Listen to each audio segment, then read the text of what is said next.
Okay, before you guys side eye me, because I know I've been doing a lot of like Netflix reviews for movies that are only available in Africa, but this one is available everywhere because I actually watched this in the States. So it's called Love and Wine. It's a South African movie, but it was really, really good. So I wanted to come and review it. Basically, it's about this guy, Ovi, on the left hand side, who's like a spoiled, a spoiled rich kid. I mean, his dad is kind of over him. He's trying to tell his dad that he's not really interested in going into the family business. And the dad is like, how dare you? I sacrificed, all of this. Your mother and I built this together. His mother is now passed away. So Ovi's like, okay, fine. The last thing that I'm going to do is I'm going to, do this like wine fellowship because his dad also owns like a winery. So he wants to do like this wine internship at the winery. But he doesn't want to go as a rich kid's son because he doesn't want any preferential treatment. Plus the fact that his best friend, who's also his like driver, and she's the like maids that works for them, she's the maid's son, but they're around the same age and they grew up together. So they're really, really close. His name is Nati. Nati's not in the poster. But basically Nati and him are having a conversation one day at like a party, and Nati's telling him like the only reason that you like get ahead and that all these girls like you is because they know you're rich and they know who you are. So he's like, okay, ahead of him going to this winery, he wants to switch places with the friend.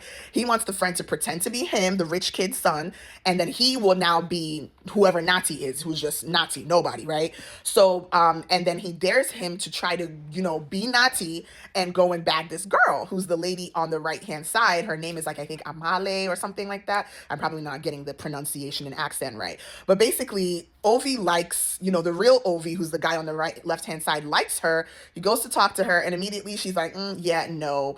Um, so it's looking like Nati is right, that like he's only able to bag these girls because they thought he was rich.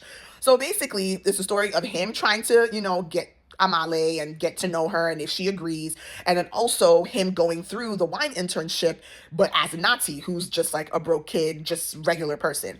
So like, how's that gonna go? What's his life gonna be like? Is he gonna be able to get Amale? And then also on the flip side, what's Nati's life now gonna be like now that he's pretending to be rich and a rich kid's son? So how is it all gonna play out? Watch and find out. But yes, I really, really like this film a lot.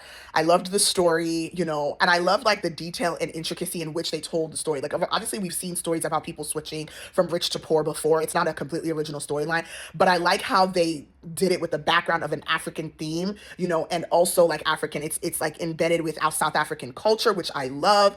And then just like the way in which they told the story, the plot, the details, the conversations, this like the actual script was really, really good. I really enjoyed and connected with this film. Like I even want to watch it again. Like I give this film like a 9 out of 10. Like you guys should really, really watch it. I think a lot of people would enjoy it. Even though it's kind of about like younger adults, I really still enjoyed it and I loved it.